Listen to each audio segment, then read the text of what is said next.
Bismillahirrahmanirrahim. Assalamualaikum warahmatullahi wabarakatuh.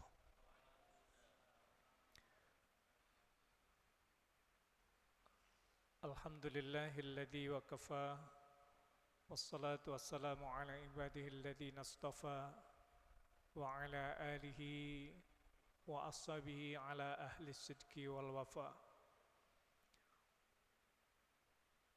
Wa ba'du, jemaah salat zuhur yang dimuliakan oleh Allah Subhanahu wa taala. Kita bersyukur kepada Allah dengan qudrah dan iradahnya. Allah masih berikan kesempatan waktu, kesempatan umur kepada kita semuanya, sehingga hari ini kita masih bisa beraktivitas dalam kehidupan kita. Dan hari ini pula kita masih diberikan kesempatan oleh Allah untuk melaksanakan saum Ramadan, ibadah di bulan Ramadan ini. Semoga setiap kesempatan yang Allah berikan kepada kita mengantarkan pada kehidupan kita ta'abbudan wa taqarruban ilallah kita, upaya mendekatkan diri kepada Allah dan beribadah kepadanya. Semoga kualitasnya lebih baik daripada sebelumnya. Jamaah rahimakumullah, insyaallah nanti malam kita sudah masuk malam yang ke-25.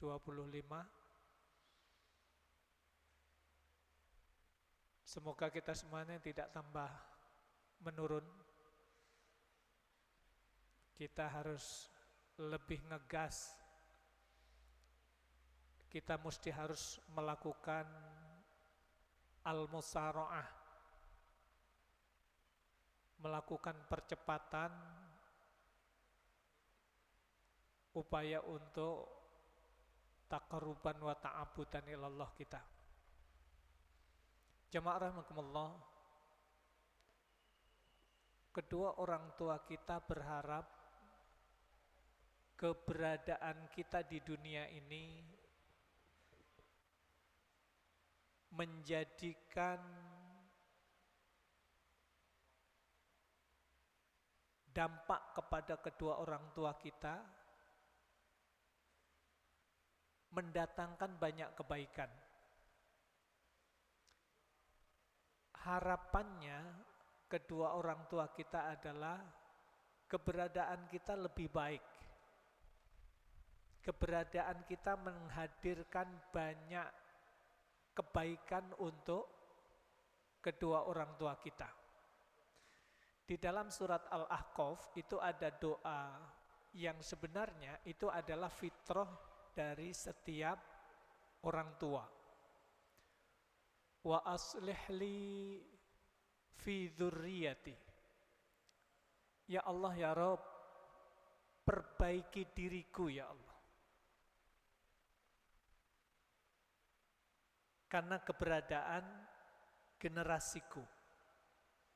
Ya Allah, jadikanlah generasiku itu mendatangkan banyak kebaikan untukku. Maka kemudian doa ini menjadi introspeksi bagi kita. Kalau kita menjadi seorang anak, yang pasti kita adalah anak dari ayah dan ibu kita. Yang jadi pertanyaan adalah, benarkah keberadaan kita itu membawa dampak kebaikan kepada kedua orang tua kita? Benarkah harta yang kita miliki itu membawa dampak yang baik kepada kedua orang tua kita? Ketika orang tua kita sudah tiada, itu pun juga jadi pertanyaan. Benarkah harta yang dititipkan oleh Allah kepada kita itu berdampak membawa kebaikan kepada kedua orang tua kita? Betulkah umur yang dititipkan kepada kita sebagai anak, keberadaan diri kita juga membawa kebaikan kepada kedua orang tua kita? Jadi tentu saja doa itu, jamaah yang dimuliakan oleh Allah Subhanahu wa taala, itu adalah bentuk hamasah al-aliyah, bentuk adanya semangat yang tinggi yang diharapkan oleh kedua orang tua kita agar diri kita, keluarga kita nanti Allah satukan di surganya. Ujungnya seperti itu. Maka sesibuk apapun kita, berangkat pagi, pulang sore, bahkan kita lembur dalam kerjaan kita, luangkan waktu setiap ba'da sholat, jangan pernah absen untuk memintakan ampun dan kasih sayang dari Allah untuk kedua orang tua kita. Kalau kita punya harta yang kita sedekahkan itu, kemudian katakanlah kalau zuhur kita masukkan 2.000 rupiah, nanti asar kita masukkan ke kotak amal 5.000 rupiah, nanti maghrib kita masukkan lagi kotak amal 2.000 rupiah. Maka ketika kita memasukkan itu, kalau penjelasan yang lain, setiap amal yang baik dari kedua orang tuanya, dari anaknya, itu akan berdampak kepada kedua orang tuanya. Itu otomatis. Kenapa? Karena kebaikan yang dilakukan itu atas didikan dan harapan dari kedua orang tuanya.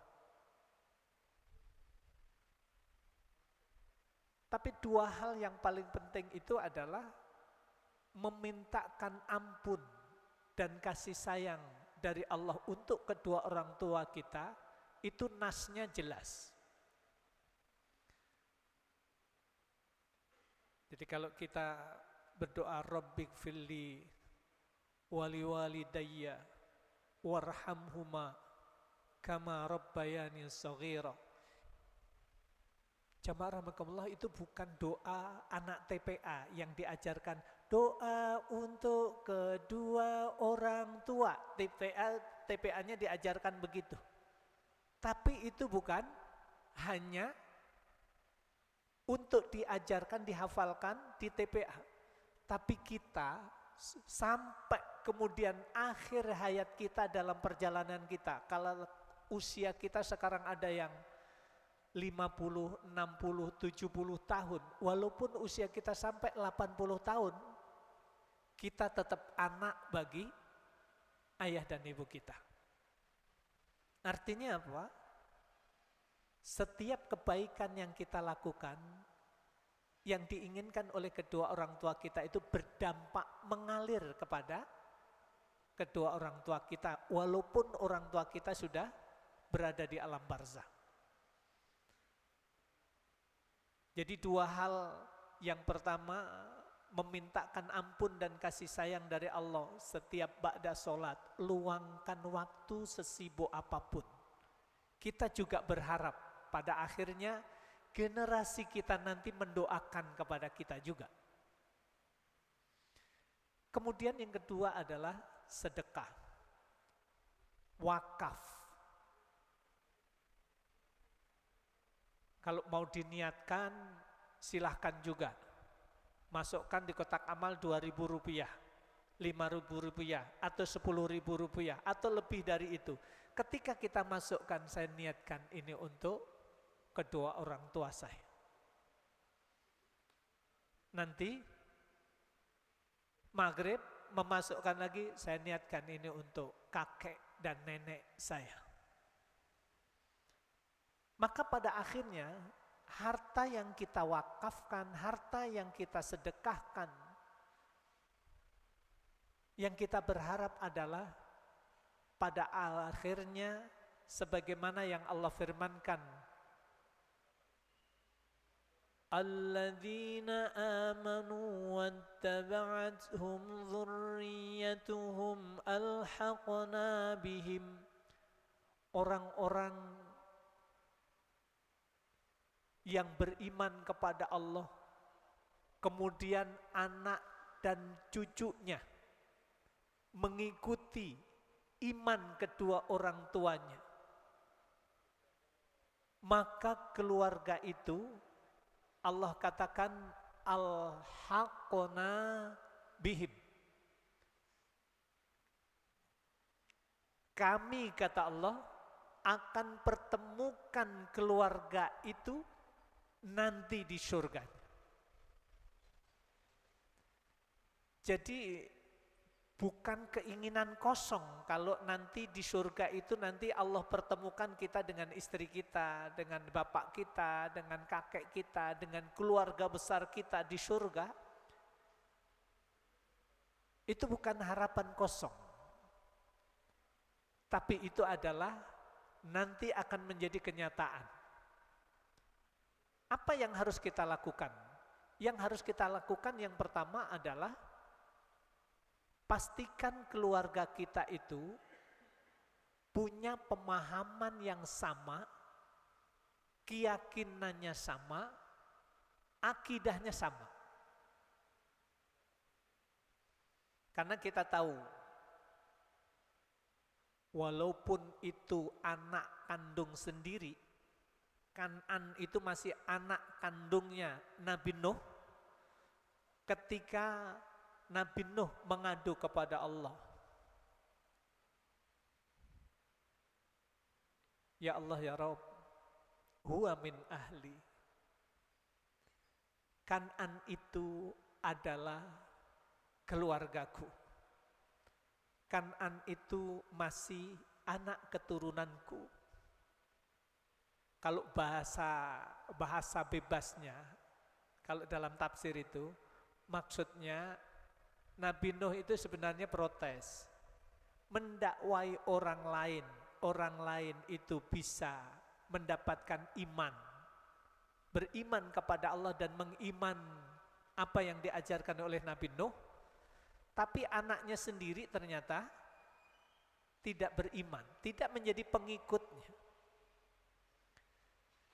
Begitu Nabi Nuh mengadu kepada Allah dengan seperti itu, Allah mengatakan, huwa laisa min ahlik. Wahai Nuh,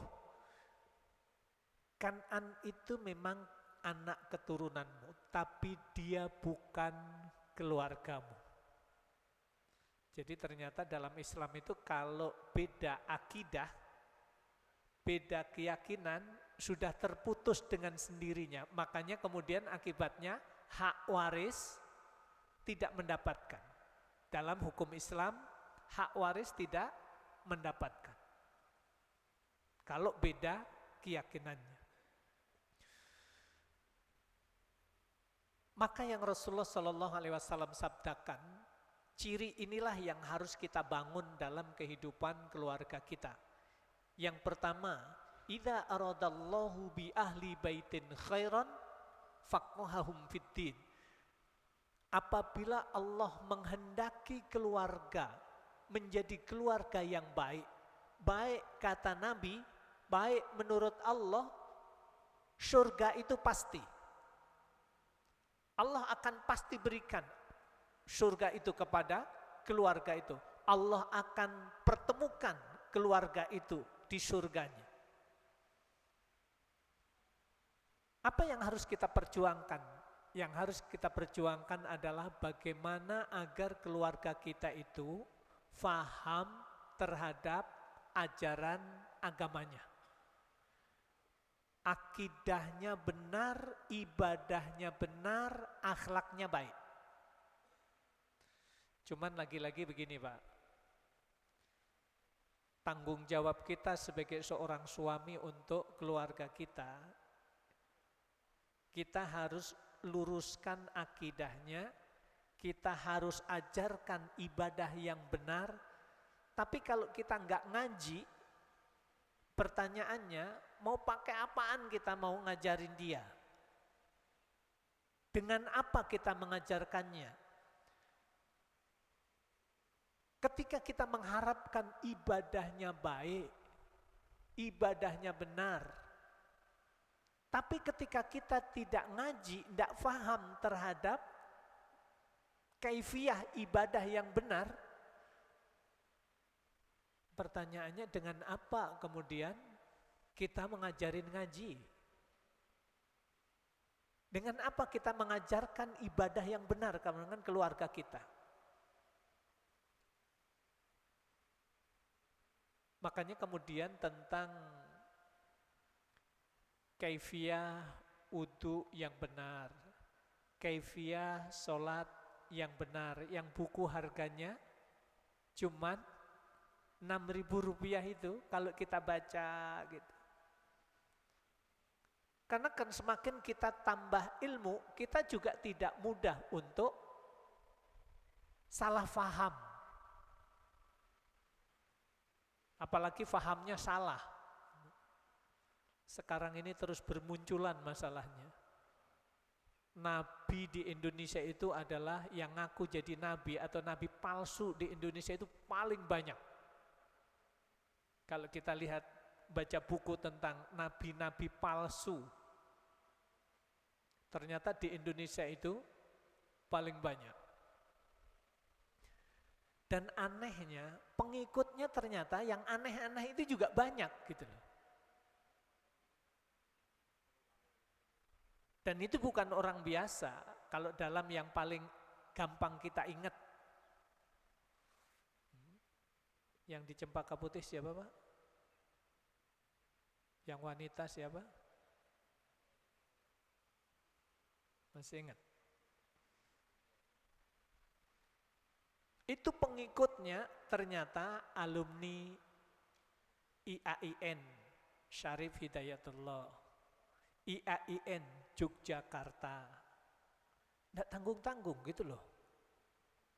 Bukan orang biasa-biasa juga. Ini seorang akademisi pun bisa menjadi pengikut nabi palsu. Yang jadi pertanyaan, kekuatan analisa akademisnya itu di mana gitu loh. Tapi kemudian kembali lagi, pada akhirnya memang hidayah Allah itulah yang berperan. Maka upaya bagaimana menjadikan keluarga kita itu akidahnya benar, ibadahnya benar, tidak ada jalan lain. Kecuali kita ajak keluarga kita itu ngaji. Jadi ngaji, mengkaji ajaran agama kita beserta keluarga itu adalah torekoh. Salah satu cara untuk menjadikan keluarga kita itu memiliki sahihul akidah, akidah yang benar. Karena jaminannya tadi itu, alhaqona bihim. Kalau iman keluarga kita itu sama, nanti Allah akan disebutkan di situ penjelasannya wasala bil jannah. Allah akan sambungkan keluarga satu dengan yang lain. Allah akan pertemukan maksudnya antara satu dengan yang lain nanti di surga. Kenapa? Karena imannya sama. Akidahnya benar, ibadahnya benar.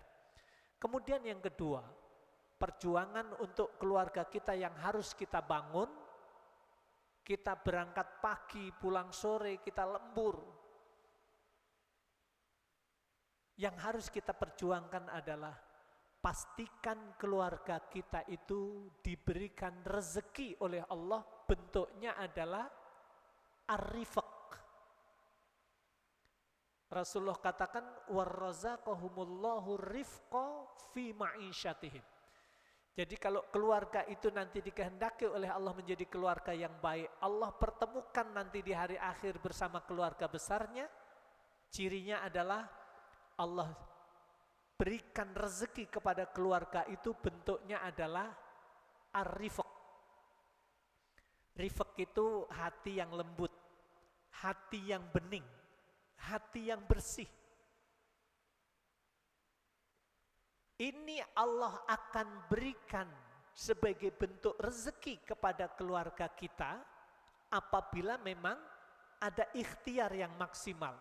Satu, setiap kita melakukan amalan yang baik, kita jaga sholat kita tadarus Al-Quran, kita sholat tarawih, kita saum Ramadan, kita bersedekah, kita memberikan buka untuk orang yang berbuka puasa, kita mengeluarkan zakat, maka semua rangkaian kebaikan-kebaikan ini itu akan kembali kepada diri kita sendiri, akan menjadi tazkiyatan linnufus, akan menjadi pembersih terhadap hati kita. Beningnya hati, bersihnya hati itu hakikatnya karena amal kebaikan-kebaikan kita. Bukankah kita sering mendengar kajian di sini? Ittaqillah haitsu ma kunta. Sampai apal banget itu kita hadis itu. Bertakwalah kepada Allah dimanapun kalian berada. Wa atbi'is sayyi'atal hasanata tamhuha. Kalau kalian pernah berbuat dosa, maka lakukanlah kebaikan demi kebaikan. Lakukanlah amalan-amalan yang soleh.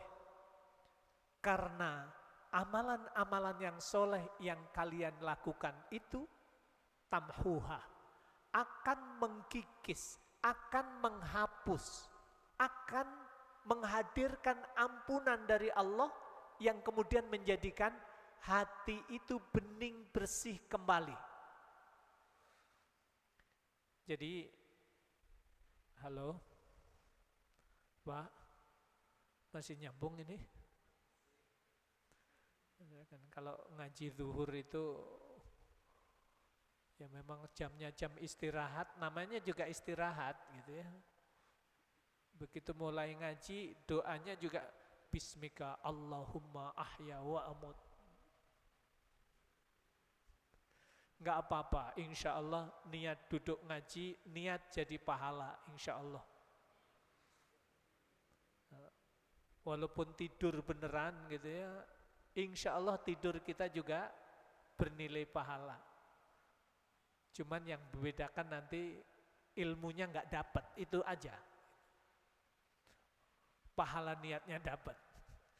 Baik, jadi jamaah rahimakumullah, yang harus kita perjuangkan adalah yang pertama bagaimana diri kita, keluarga kita, itu hatinya Allah beningkan, Allah bersihkan, Allah berikan rezeki ar-rifq.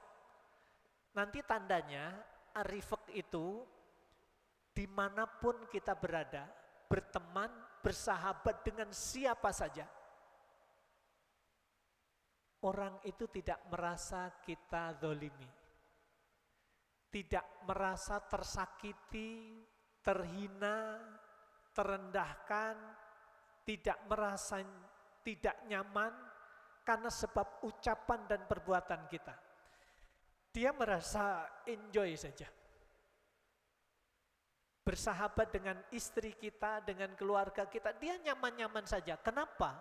Karena keluarga kita Allah berikan rezeki hati yang bening, hati yang lembut, rifq. Dan itu mahal, Pak. Cobalah. Sisi lain kadang-kadang saya itu menyampaikan begini, tapi nanti di waktu kali yang lain diuji. Diuji lagi bawa mobil, kemudian pantat mobil saya itu seruduk truk. Begitu seruduk, lepaslah bemper belakang. Begitu ngelihat supirnya kita mikir, mau minta ganti, nggak tega. Ngelihat wajahnya saya sudah nggak tega. Besoknya tambah lagi akhir kesempatan, tabrak ganti sebelah kanan, penyok, copot juga itu bemper belakang. La haula wala quwata illa billah. Ini yang nabrak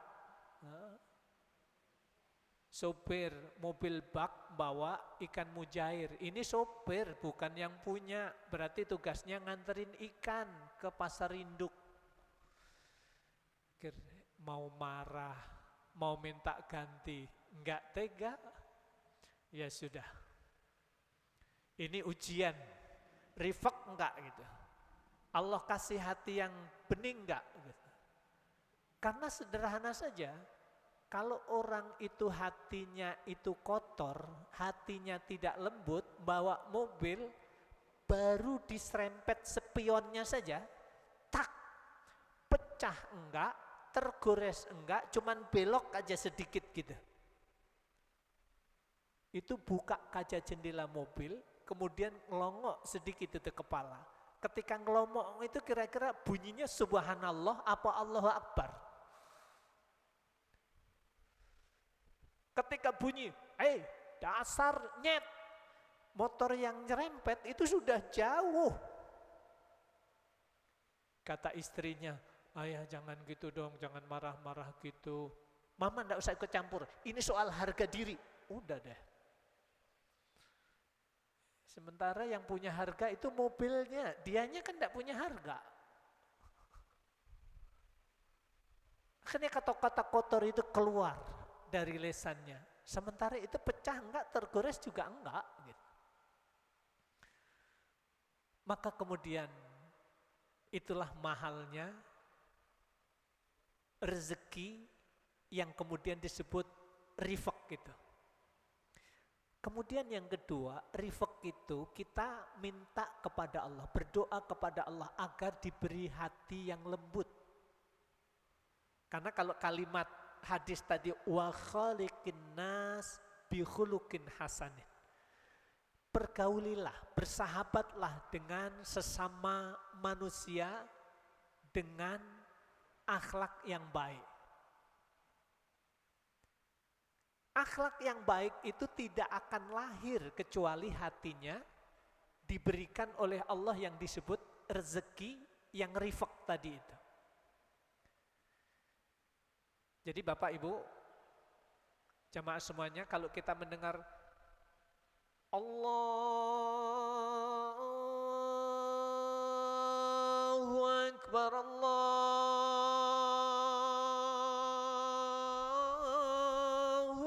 Akbar, kita ambil air wudhu, kemudian memenuhkan panggilan azan untuk melakukan sholat berjamaah. Bapak Ibu ketahuilah, sholat berjamaah kita ini ketika kita lakukan itu akan menjadi salah satu penyebab beningnya hati, lembutnya hati menjadi tazkiyatan linnufus.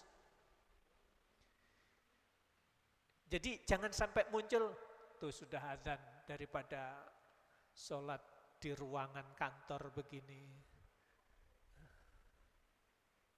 Ya kalau kesana kan mendingan pahalanya tambah sedikit. Ini bukan soal tambah sedikit, bukan. Karena akan berdampak kepada kondisi hati kita. Ada bahasa pesan nasihat itu, kalau kehidupan kamu itu semakin tidak baik, maka perbaikilah sholatmu.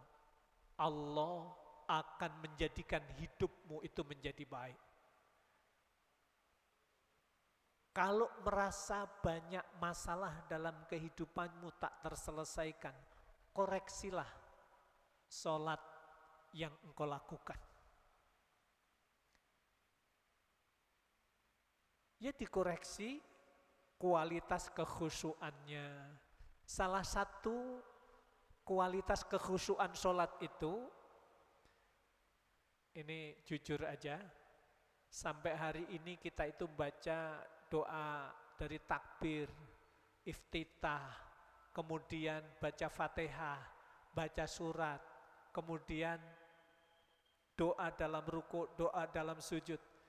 Ternyata kita ini semuanya, kalau kita disuruh satu-satu ke depan, dapat bonus nih. Bisa menerjemahkan surat Al-Fatihah, surat Al-Ma'un, sama tahiyat, dapat 1 juta. Silakan maju ke depan, gantian satu-satu. Ternyata enggak semuanya kita punya kesiapan. Lumayan kan 1 juta untuk ngasih jajan anak, lumayan. Satu saat sempat saya kemudian, Bapak, Ibu, siapa yang bisa menerjemahkan doa sholat dari takbir sampai salam, silakan ke depan, dapat hadiah umroh. Ternyata enggak ada yang berani ke depan juga. Yang ini membuktikan bahwa kita semakin kesini ternyata, ya kita perlu evaluasi. Kita kenapa baca Fatihah tapi tidak faham juga? Kita kenapa baca tahiyat sampai hari ini hanya menggugurkan kewajiban saja?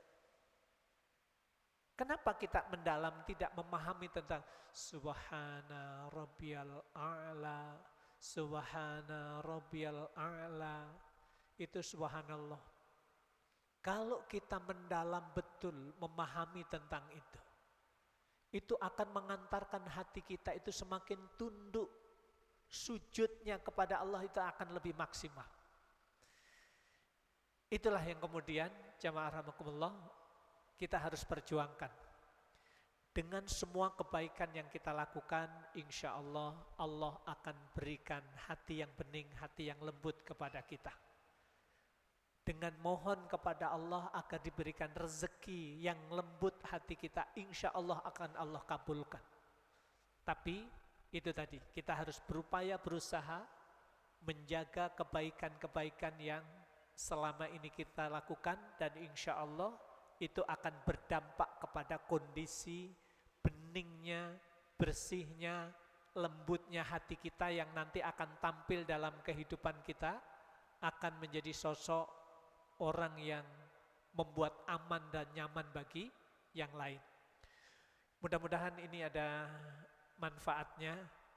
Ini tadi saya ngejar-ngejar untuk bisa sampai di sini.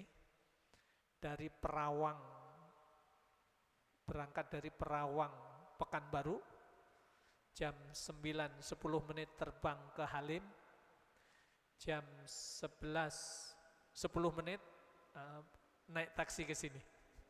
Alhamdulillah sampai. Mudah-mudahan ini ada manfaatnya yang saya sampaikan. Subhanakallahumma bihamdika asyhadu an la ilaha illa anta astaghfiruka wa atubu ilaik. Assalamualaikum warahmatullahi wabarakatuh.